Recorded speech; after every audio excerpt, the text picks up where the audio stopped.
Welcome to another episode of We Don't Die. I'm your host, Sandra Champlain, author of the international best-selling book called We Don't Die, A Skeptic's Discovery of Life After Death.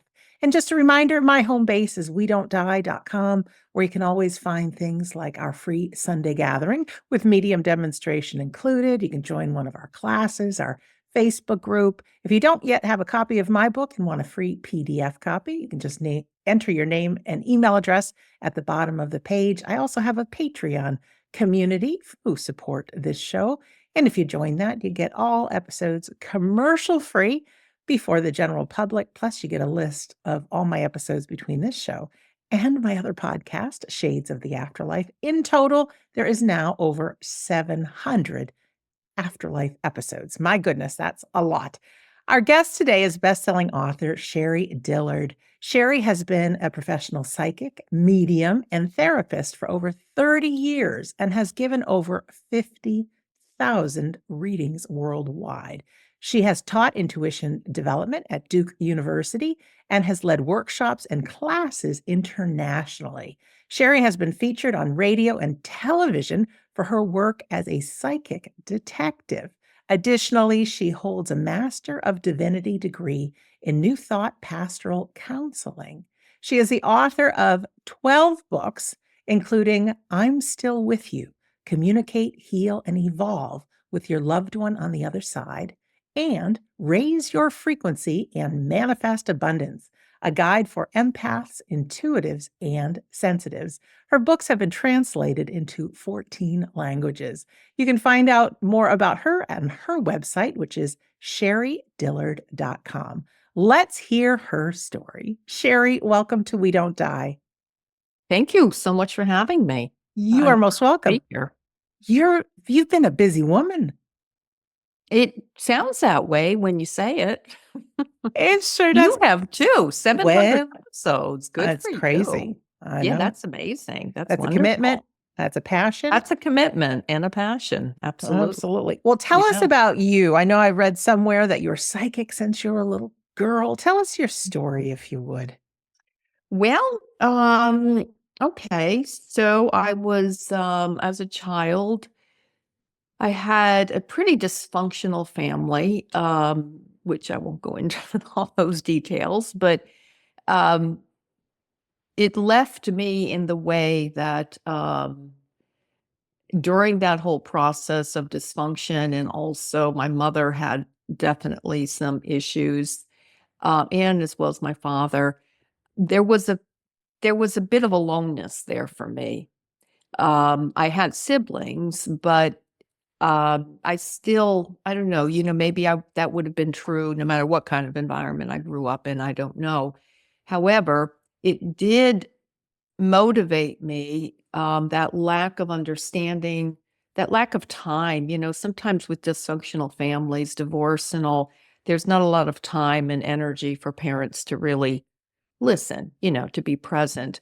And I was motivated through a lot of the chaos to go within. And at the time, I wouldn't have called it that. I wouldn't have said, oh, yes, I think I'll go meditate. I didn't even know the word. I didn't know the word psychic, but I would spend a lot of time alone in the woods, walking, just sitting, whatever that might be. And in that process, I would just listen. And there would be messages. At the time, I wouldn't have called it a message. I would have said it just felt really good. It felt like a connection. It felt warm. And that became a passion for mine, to just be in that energy, because it was in that energy, that feeling, that just sense of not being alone, that really kind of nourished me and got me through a lot of the chaos in my day-to-day life.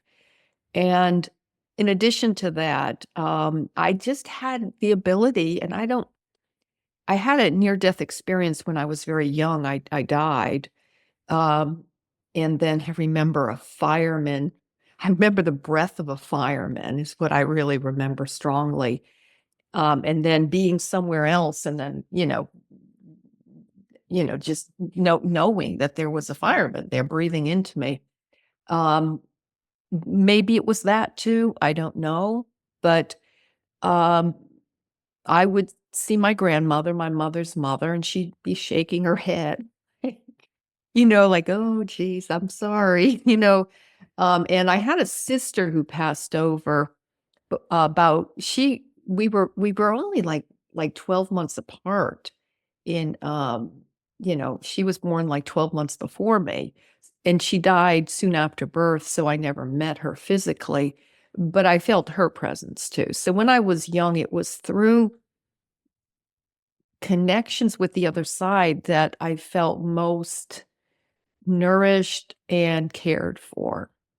So, and again, when you're young, I was met Western Massachusetts. There was no understanding of psychic or mediums, or I know it's very common there now, but at the time, I'm older, so it was a while back. Um, I don't know. It just wasn't part of our small town we lived in.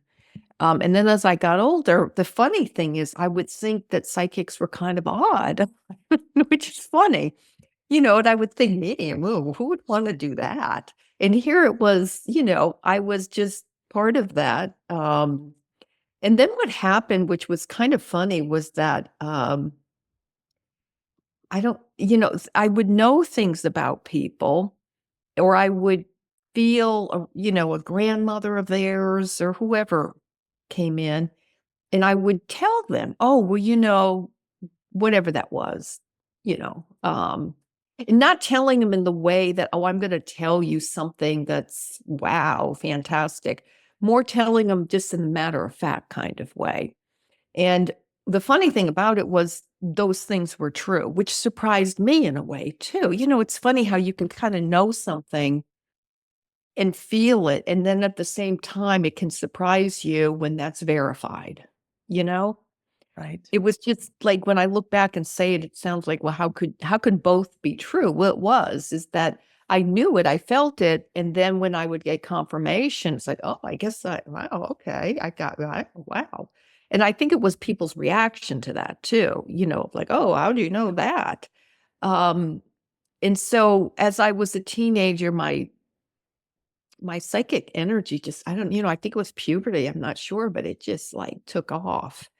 And I found myself in Massachusetts still in college, and I decided on spring break to go to California because I thought that, well, if somebody can tell me what's going on with me, it'll be someone in California. You So bet. I don't know where I got the courage, but I boarded a Greyhound bus, and 5 days later, I ended up in San Francisco. Yeah. And very soon, I think it was within 2 days, I was walking around the main streets there and right in the city.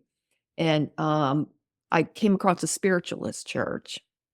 And I went in for their service, and they were, communicating with the other side and giving messages, and I was just blown away that this is something people did for other people regularly. So that got me into classes. I took some classes there. The money was running out. I had to go back to Massachusetts. But that's kind of at the beginning, that's how it evolved. And then, my mid-20s, early 20s, I started doing readings, sessions. It was the only thing I felt good at. Yeah. So this has been a lifelong passion. Oh, yeah, I've been doing this definitely my whole this is what I've always done. Yeah. How incredible. I Okay. know, it's kind of funny, isn't it? I Yes, I've know. never met somebody quite like yourself, which is exciting. It really Huh. is. Yes, there's been people that have been felt as a child that they have Mhm. made a connection and they go on to have a career and this, that, or the Right, other yeah, thing, and right, then mhm. something happens and then comes back. When you said you had a near-death experience as a Mhm. 5-year-old, Actually, it was was younger. okay. Was it Yeah. one that you can remember something happened, the white light, that sort of thing, or was it just Right. a super Well, close call? I'll tell you the story. The story is that I always knew that I had died because my mother would talk about it. My mother would say, "Oh, that she, She didn't think I'd be here. She thought that I was gone for good. She would just make comments like that. And it was always something we all knew, that when I was young, before I was 1 year old, the story was that I had choked, and and she called the fire department, and they came and they revived me, and I was okay. However, when I was in my early 30s, yeah, maybe mid 30s, early 30s, and I started when I always had this issue with, I would feel like I was losing my breath. Like I'd have to stop and breathe. And there was nothing physically wrong with me. It didn't happen all the time, but every now and then I'd get these little episodes where I couldn't breathe. And I remember I was sharing an office with a woman. It was my first office. I don't know what, I can't remember what she did. She was some kind of counselor, spiritual counselor or something. But I was doing readings. And I remember she noticed a few of those and she said, Sherrie, what is going on with you? What is that about? And I said, I don't know. She said, well, work with me a little bit. I think we'll help you through that. So I thought, fine, okay. So part of her method was breathing, you know, laying on a mat or bed, whatever, couch. And she would say, okay, just breathe, breathe, breathe. So I was doing that. I was breathing. And I went into this altered state where I saw my mother suffocating me with a pillow. I didn't see her. I felt it. And the only reason I knew it was my mother was because I felt something over my face and pressure, and I kept struggling and struggling and kicking and struggling and saying I couldn't breathe. And I said out loud to Mary, was her name. I said out loud to Mary, I said, she wouldn't do this. She wouldn't do this to me, because it makes me cry now. I was fighting that my mother would do this. I didn't want to believe it. Well, so what happened was that as I was struggling and I couldn't breathe, all of a sudden I saw this, and I'll never forget it. There was this really tall, beautiful woman in this beautiful blue long dress or something like that, but she's like something blue on her, and she was very beautiful, very tall, big woman. And I was hiding behind her.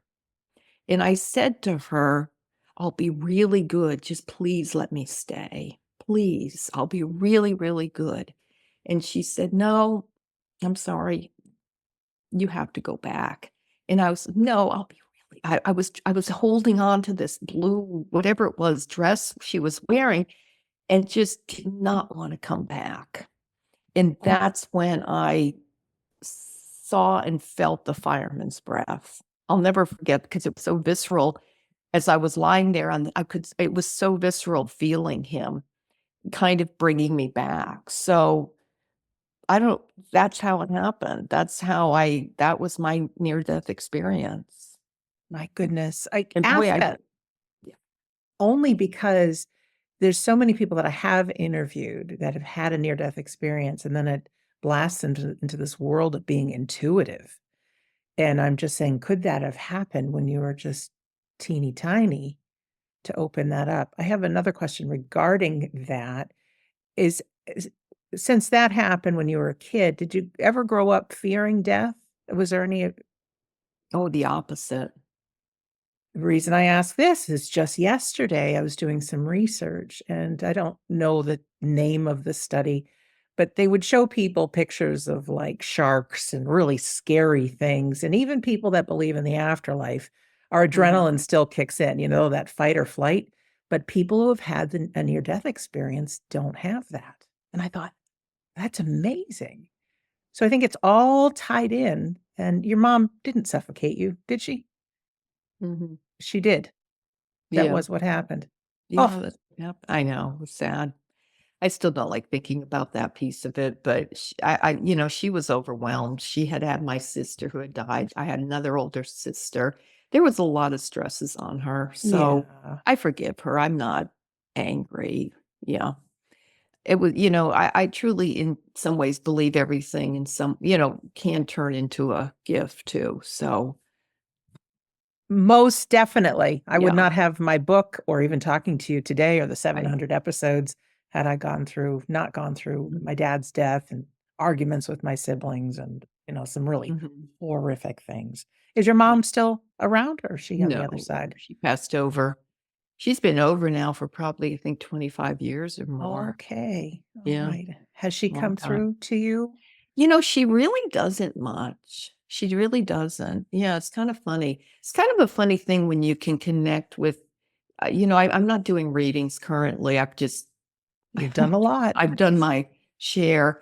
And, but when I remember doing so many readings a day and connecting people with their loved ones. And I would think, but the funny thing is, no, I don't. A little bit, I can tell you maybe 2 or 3 times she's Mm. come in to me personally, but no, it's not like we're in constant connect maybe on some level we are, but I'm not conscious of it. Yeah.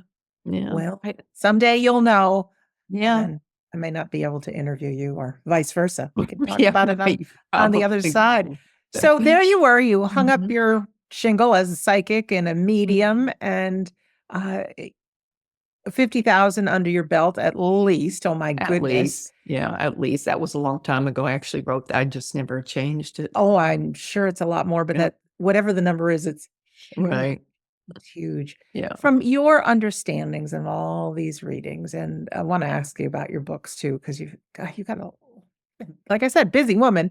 But what are Mhm, some of your core beliefs about life, about the afterlife, about how close our loved ones are, mhm. that sort of thing? Um, well, I've got a lot of them. I know they're not far. I know that it's hard for us because we're so used to a kind of a linear world. It's hard for us to imagine that we can be talking or, we can be present. And yet simultaneously, spirit is with us. We have this idea that they're someplace else and then they come to us. Even in my example with my mother where I'm not consciously aware that we're connecting, I know that the space we share is similar. Our ability to know that space is different though, because we are in a third dimensional physical vibration here. And so we're only, some of us are able to kind of have more connection with, more of a dimension beyond the physical. I think we all have that ability, but there's degrees of it. But they have the benefit of being able to be aware of us more than, we're aware of them in that way. But anyway, my point being is simply that they're with us. They're with us. And one of the reasons I wrote the book, I'm Still With You, is because the more I worked with people over the years and did readings for them and, shared information from their loved ones, I realized how limited we view the other side in our connection with them. Because in the book, a lot of the book, not, it's a lot of there's a lot of information there on different things. But one of the things I wanted to really stress when I wrote the book was that our journey with them continues, even if they are on the other side. Our journey continues in the way that we can not just receive love and guidance and comfort from them, but we can also learn about our connection with them and theirs with us. And the more we do that, the more open we are to that, the more those on the other side can be of great benefit to us. And I'll give you some examples of that. They can provide us with very real guidance when we need. Let me give you an example. Sometimes examples make it easier to Definitely. understand. I have an uncle who was very, very intelligent. He actually worked on the very first space shuttle's main engine. He was the guy who was in charge of the project. And so he was like incredible space scientist. And I never received a gift like that. I am not good at math or science or I mean, I have my moments, but just, I'm not that good at that. I did not inherit that gene. And I remember when I was in college, I just felt like there was a maze I could not get through with all of that. And I remember one day feeling him present, and I'm like, oh, good, please help me. And boy, did he help me. And it's not just someone like me that can get that help. We all can, because it wasn't like, it was more like he gave me these feelings, these, I don't know, there was this guidance that came through him when I opened to that. And I really felt that, I mean, I did really well on the test. And the truth was, I would have flunked it, if it hadn't been for him kind of steering and guiding me. But he's come in at crucial times for me when I needed real life, practical, this is how it works, this is what you do kind of thing. And it's again, I think I don't want to make that sound inaccessible to a lot of people because I have examples in the books that really show how we can tap into things like that. So they can offer us that kind of guidance and help in certain things. They can also, a lot of this life here in this world is about forgiveness, a lot of it. And that we have an opportunity with our loved ones on this other side to really emotionally, psychologically, spiritually advance and evolve. Because when we're able to truly forgive and to allow a loved one on the other side who maybe like my mother, who kind of just, maybe, did some things that was, you know, not very good. Um, we have that opportunity to forgive and also to open our heart and to continue to, just evolve with them and grow with them and understand the stresses that she had, understand how that shaped my life. And when we do that, we begin to see life in a very different way, you know? And Yeah. that's why it's evolve in the title too, where we can communicate, heal, and evolve. Because when we make that commitment to keep growing with somebody on the other side, like an example is my sister who is 2 years older than me, and she hates my mother. And the funny thing is my mother was actually really pretty good to her. I mean, compared to me and my brother, they were friends, they were buddies. But my mother did a lot of things that were not great, good things. But my sister hates her.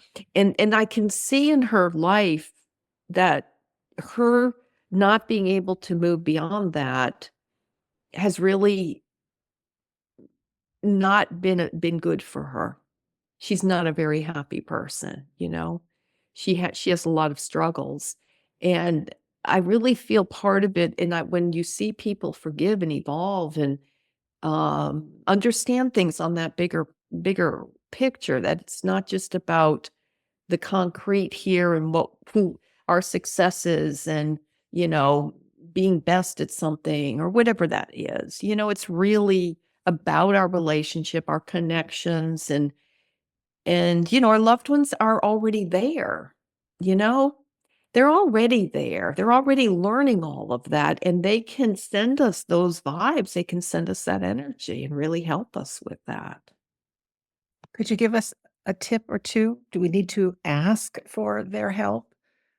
Like your uncle coming in to Oh, I help you? asked for help. I was very Okay. I am not too proud to ask for help, trust me.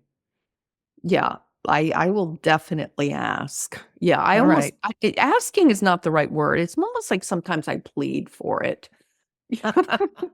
Well, it just sounds like you've had a lifetime of knowing that these relationships, even though you can't see them, that they're still very real. So you're talking to your folks, pleading, if it may be. And I think for most of us, even though I believe in the afterlife, I've had plenty of Mhm. great experiences.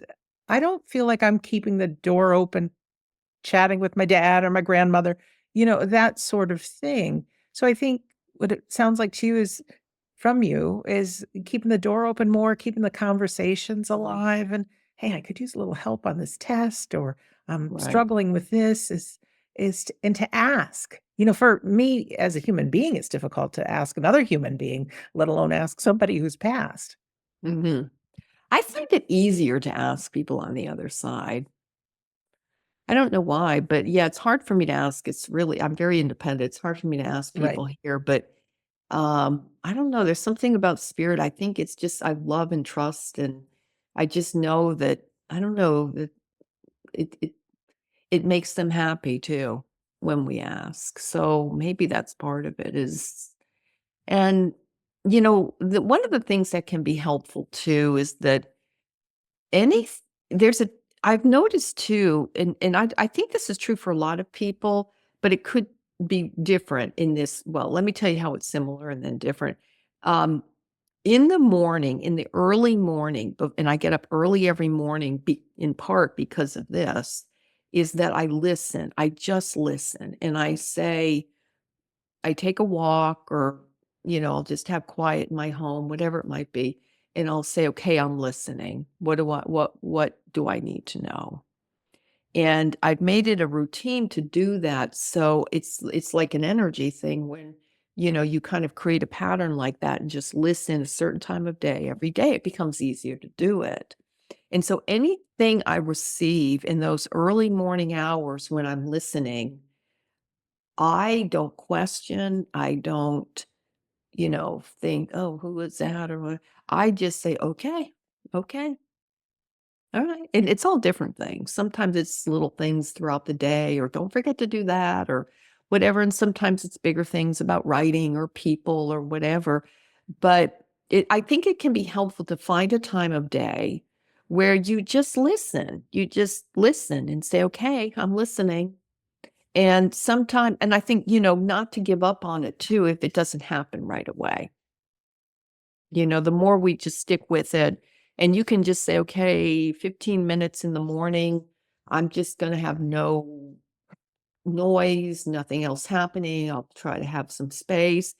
I don't even have to be sitting. I don't even sit and meditate when I do this. I'll walk or do other things. Part of me is just open and listening. And I think that can be very helpful too. And letting go too, letting go of stuff is helpful too when you can say, "Let me think of something in my life. My life is pretty good now. I don't have too many issues to work with."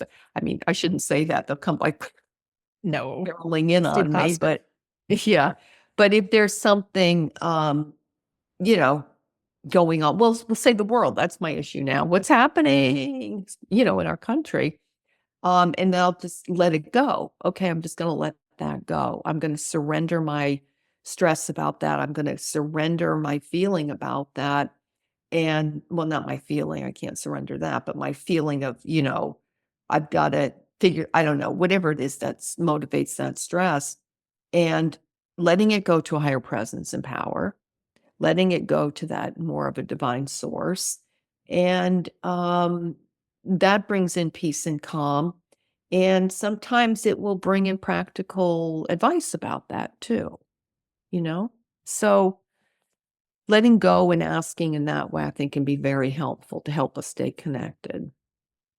I like it. And it's a simple practice. And like you said, if it doesn't happen right away, something doesn't happen, give it Mhm. time. I Yeah. imagine our loved ones some of them get used to us not talking to them or whatever. And then all of a sudden there we are. It might take a little time to Mhm. work Yeah, with them. that's true. Yeah. There's some people, Sherry, a lot of people that would love for some kind of a sign from their loved one. And while I think some people can turn on and off the lights and those kind of things, I think a lot of the signs from our loved ones are much more subtle. They could come through our feelings, our thoughts. Could you maybe give a little advice if someone thinks, "Oh, I never hear from my loved one." Could it Mhm. be starting the day with, "Okay, I'm listening," or some Mhm. kind of a practice? Any advice? Yeah, yeah, but I wrote a book about, signs too from our well, it wasn't specifically just our loved ones, but that was a big part of it. Um, you know, I was talking earlier about how I would do all these readings for people, and then I would wonder, well, where are my people? You know, one day I remember walking in the morning and I was thinking, it's just so funny. I was thinking that I don't really hear from them that much, because I grew up without any grandparents or uncle. I have 2 uncles, but beyond that, we didn't have a large family. It was a very small family, and we weren't real close to any, a few, but not many. So there's not a lot of people I have on the other side that I would know, you know? I know who they are, but I didn't know them personally. But anyway, I was thinking, well, why here? So I got home. I was getting started work. I remember I was sitting here at my desk, which faces windows, and this big red cardinal came and not just sat outside the window still, but started pecking at it. And red cardinals are kind of a symbol of a sign of a loved one on the other side. So those signs, I think I tell people a lot that, um, a lot especially I've noticed when people first pass over, they really do try to show us signs of their presence. There's all kinds of things they'll do, but, we can have tangible signs like that of birds or there's so many little other animals people will tell me is this, that's my grandmother or whatever. A cat shows up out of nowhere. But I agree with you. I agree that sometimes the signs are as simple as feeling a sudden sense of relief or everything's going to be okay when we're really worried. That can be a loved one. Yeah. You know what the funny thing is that there are really two very distinct types of medium work, I think. One is when we do it for others. When I do sessions for others, I have to know specific information to give evidence that this is your loved one. If you just have to do that, which is fine. I'm fine with it.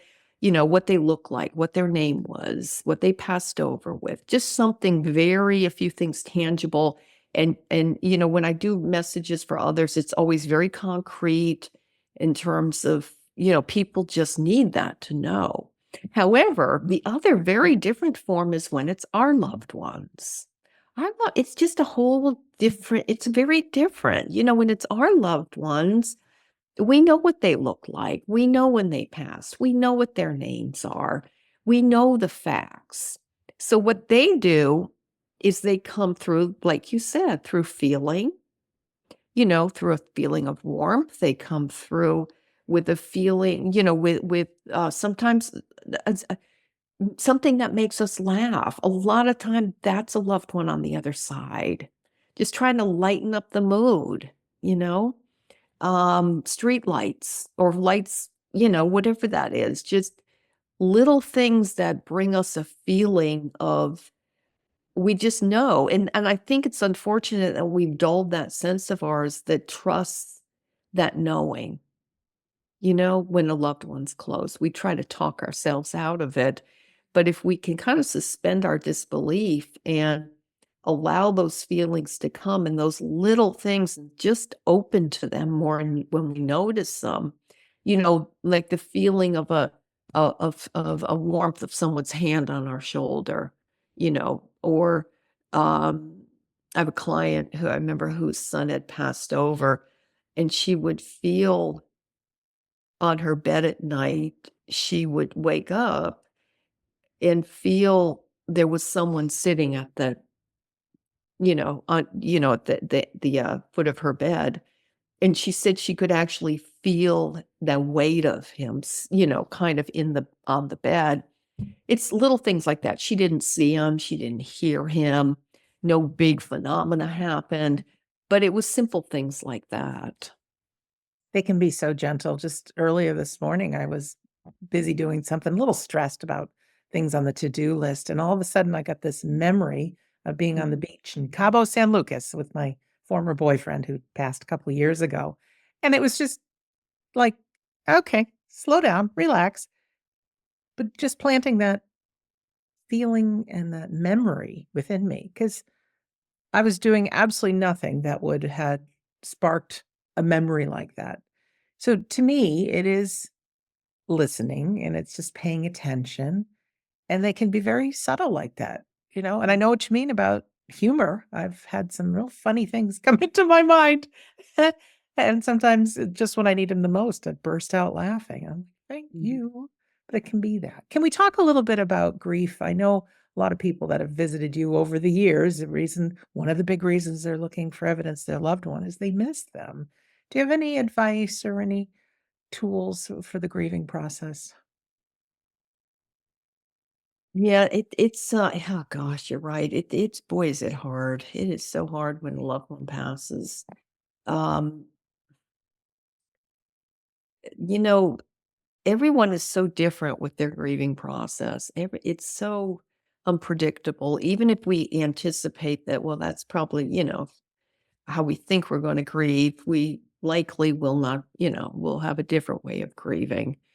Um, I I really advise people to let themselves go to the depth of their grief. Feel it if it feels overwhelming, if it feels like you cannot continue to feel that level of grief, it's just too much, then um yeah, then there's some strategies that we can do to kind of lighten the load a little bit to kind of just lift out of that some. But that's different than pushing it away and suppressing it. That would be more kind of coming up for air, you know? And then knowing that we'll probably need to go or we'll be pulled back into the depth of it, but just reminding ourselves that, you know, the the really healthy way to grieve is to know that we're going to go into that depth and feel very, um, beyond. It can be so hard, so difficult. There's so much love is what's happening. It's the love in our heart that it's it's kind of pouring itself through us. It's opening us to that. But then we do have to kind of resurface. We do have to come back up and then we can go deep into it again. Um, One of the things I do tell my clients, so in that process of grief, is to not question when they feel their loved one with them or what they feel their loved ones are either saying to them or whatever it may be, to be able to just be. I found this especially with mothers. Oh gosh, one of my the big, almost the biggest block of people I've worked with over my career has been mothers who have lost their sons. Mothers who have lost their sons primarily due to drugs or suicide. And I don't think there's a greater grief than losing a child. I mean, the mothers are shattered, really shattered. And what I tell them is to, whatever it may be, to trust what they're receiving from them. Because they feel it, they want that verification. Oh, was that really him? Did he really say that to me? Did he really make that happen? How could he have done that? And it's like, you don't have to figure anything out. You don't have to come up with concrete evidence that he did that. Just let yourself feel it. Let yourself be in that connection and trust it. And that just gives people a lot of relief, that, oh, I'm not going crazy, or I'm not making this up, or whatever. It's to just trust and just to be in that. And that helps grieve a lot, I've found too, for people Yeah, to and know keeping that, a journal too, because some of those yeah, feelings and signs and all that, there'll be another wave of grief coming because that's what it does. And just to refer back saying, hey, these are real. And no one can take those away from you. No one can. No one can say, oh, that was just a cardinal, Sherrie. It's just a bird. When you know, you know. When there's things that happen, you know. that's right. You feel it and you know it, right? Yeah. And sometimes Mhm. we have to look at the bigger picture. We buy into this being human business, but we look out to the universe. We have an ever expanding universe. No one can figure that out down to our quantum level. All we are is vibrating invisible energy, right? Like, so we're living in a grand illusion. And just to get that energy cannot be destroyed and our loved ones do go on.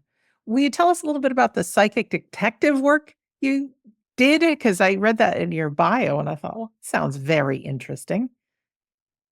Yeah, that was. I'm actually writing a book about that now. It took me so long to really finally write about it. It was such a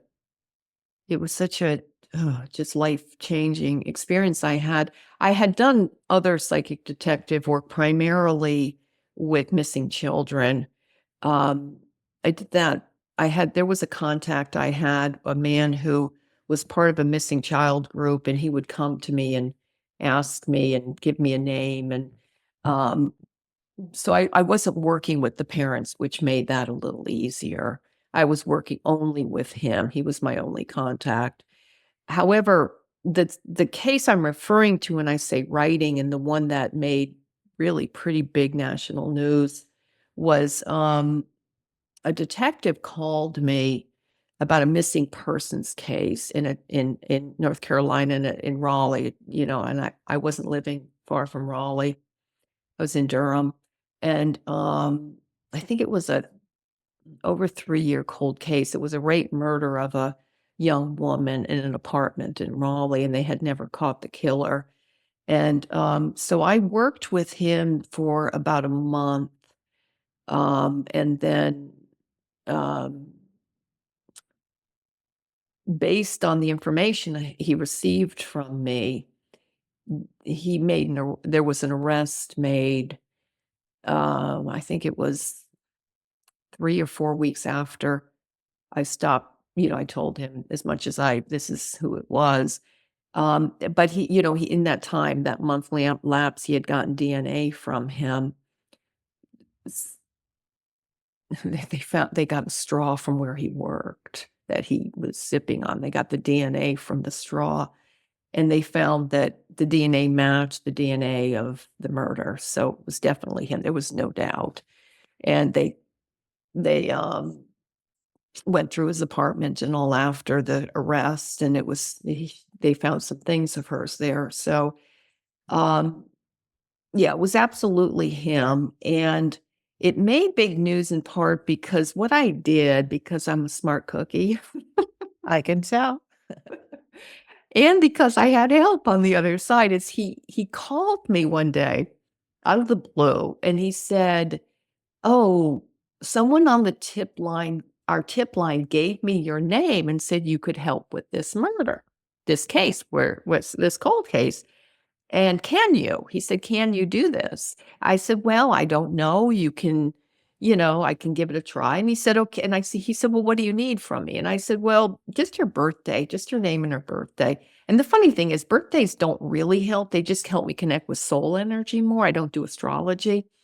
Um, so he said, "Okay, I'll call you. I'll find it and I'll call you." I said, "No, don't call me. Email me. Let's correspond through email." Now we did email for a lot of it. Sometimes it was phone, and then I met him physically at the apartment complex where she was killed. was our final meeting. Actually, we did have one meeting after that. But anyway, I bring this up. This is why I bring it up, is because after he was arrested, Drew Planton, that was his name. After he was arrested, the police department completely denied any involvement from me at all. In fact, he would not call me because I called him in excitement over the rest. That was it. That was my whole thing. I was just like, oh, yes, we got him. Isn't that great? So they put out this thing saying, no, we don't even know who this person is. So I thought, okay, well, I've got all our emails. I've got all our emails. So anyway, I wasn't looking for, I knew I would never get the reward. There was a big reward. I knew I knew before I began, I would never get the reward. I didn't want the reward. I didn't really want the recognition. What I wanted was, it just felt like such a using me in a slight to do that. I worked hard and it was a tough. When you've got to connect with a rapist killer's energy day after day, that's why it took so long. I couldn't hold that energy for too long. It was just so heavy and so dark that I'd have to connect and then go back to it. It was just too much. It was too much to carry it. But anyway, yeah, that was the one that there's a lot to that story, a lot. So yeah, thanks for asking. Oh, sure. Well, not only connecting to his energy, which I'm sure you experienced things you didn't want to experience, but were you able to connect with her on the other side, or any of your people that were help putting you in the right direction? Yeah, there was, thanks for asking that, because I initially connected with her the first time I looked into, and maybe it's because I just was going on her name and her, and the other, the thing when I was doing, before I did that case, I was doing other cases, missing persons cases. And I remember one time in one case, I was working with a very young girl, a little girl that went missing. And I was just in this, I was asking where she was and trying to find her. Well, she had passed over. She was in spirit, and I wanted to see if she could tell me anything to help me to tell her mother, or just anything that would help maybe find out who did this, And the funny thing was, I was like, there was such a strong force around her that prevented me or anybody from getting close to her. It was like hands off. I got the message, she's in peace, leave her alone. She's healing, she's in an angelic place, she's being well protected. It wasn't like this mean wall, but it was definitely, no, this is off limits. And I bring that up because since that happened, I really realized that that's one reason I didn't try to connect with, her name was Stephanie Bennett. That's one reason I didn't try to connect with her more, because I didn't know how much she knew about the case.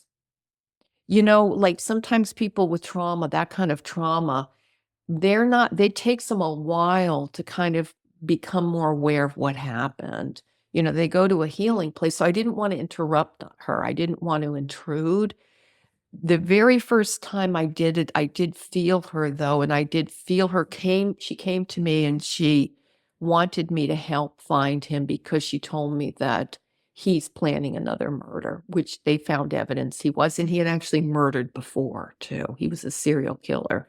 So, yeah, and then at the very end, I felt her too. It's funny, I can feel her now as we're talking, but yeah. Oh, and the other thing that was funny that helped was, there was an African American woman. I don't know who she was. I'd never felt her before. I never saw her before.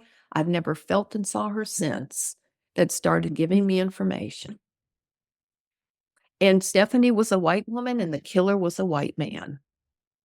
I don't know. You just never know who the teams are on the other side. You just don't know. And as far as the police, the detective and all that, I've heard that story before. They want a psychic's help, but they don't want to give any credit, and I think that's all based on fear. And thankfully, here in 2025, I think more and more is coming out that, gee, if something happened in my family, I'd want to use everybody. Absolutely. Absolutely. If you got a tip, why not? Bring it Hmm. on. Well, Sherrie, tell us a little bit about your current passions. I know you've got sherriedillard.com as your website. You got a zillion books out there. You're one busy lady. What makes you the happiest now? What are you giving your attention to? I know there's some teaching, you've got things going on. So what's going on your website Oh, and your passion? well, I really love writing, so I really want to be writing more than I found that. It's funny. Even though I'm not really doing sessions, this kind of work keeps you busy in other ways too. Um, I have been teaching some classes, and um, I don't know. As I'm getting older, I'm finding a lot of I feel like I'm getting back to more of just being in spirit with spirit more, and just more in a contemplative mode of in a good way. I had been so busy for so many years, and I'm still active, and I will continue to teach and do classes, and I'm doing some mentorship and writing, but I'm really enjoying just this kind of space too, you know? It's different when you're in service for people. It's the most wonderful thing. I think that it's the true path to happiness, being of service, whether that's doing radio shows and podcasts or writing or there's just so many ways to interact with people now, which is wonderful that we've got so many different avenues now. And it makes us so happy. I love it. And at the same time, I think I had been doing so much of that for so long that I feel like I'm receiving more myself now. I was receiving, but this is in a different way.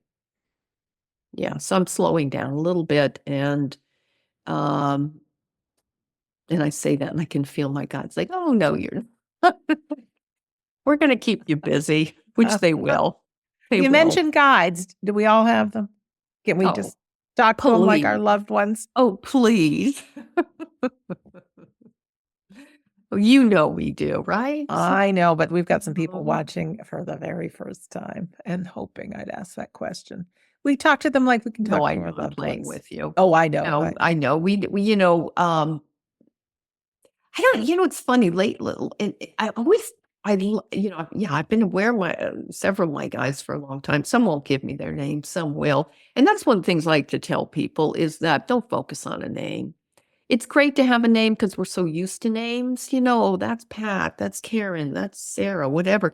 But a lot of guides I find are like, I remember when they first told me this, I thought, well, you're a difficult guy. But I remember hearing something like, we don't want to be known by name. We want you to get more familiar with our feeling of what it feels like when we're with you. Get out of your head and feel, because that's the language more is picking up more, through awareness, through feelings, through and when I say feeling, it's not just emotional feeling, it's just that sense of, well, I have the feeling. Sometimes it's a real, um, you know, um, visceral feeling, though, too.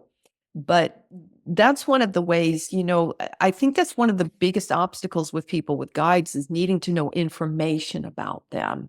When we can just know that there are these loving forces that are with us, that love us and are really interested in our highest good and our well-being, I feel like we open more to them and we allow them in more. And that gives us the verification eventually when we can begin to recognize more that feeling of when they're with us and how things go so much better. Well, yeah.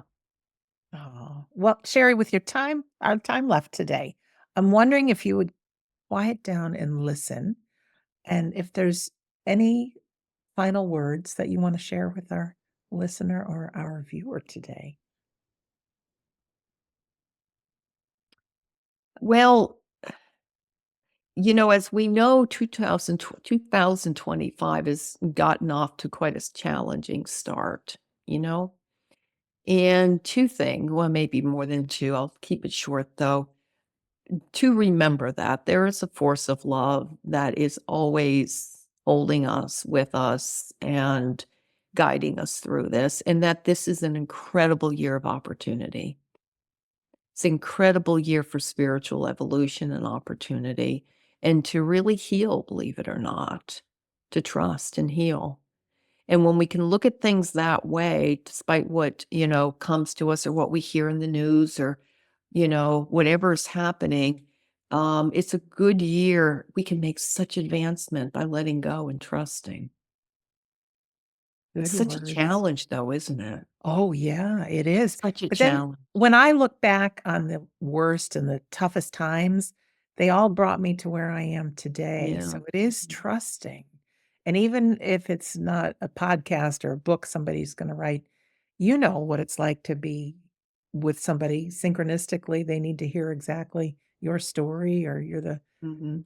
right person to ask for advice, or, those times. So just trust, and there's always something to learn. And like Mhm. you said, focus on service as a way Yeah. to happiness. Well, Sherry, thank you so much for being our guest today. I'm happy to do it. Thank you so much for listening to me for so long. I kind of wasn't sure. It goes by fast. It goes by fast. And for our listener, or for our viewer, there's so much more with Sherry. She's got a dozen books out and more on the way. Her website is sherriedillard.com. And there's a lot to investigate on her website and see all the book titles. And you can find them all on Amazon as well. But they really pique my interest. They really do. So I invite you to find out more at sherriedillard.com. And for me, you can always go to we-don't-die.com, listen to all past episodes if you like. Sundays at 2 p.m. New York time every single week. We have, similar to the spiritual service that Sherry was talking about at the beginning, we have online. So it's filled with music, little prayer, a reading, some healing, a beautiful address, and at the end of each one, there is a medium demonstration. So people from all over the world attend, and it's free, it's on Zoom, and it's fabulous. All at we-don't-die.com. So, in closing, my name is Sandra Champlain. I'm always so happy to be your host on We Don't Die. I do believe that life is an education for the soul, and that your life here on earth is so important. I love the practice Sherry does in the morning of waking up early and just listening. I'm going to take that on myself. I hope you do too. So I really want to thank you for listening or for watching, and we'll see you again soon.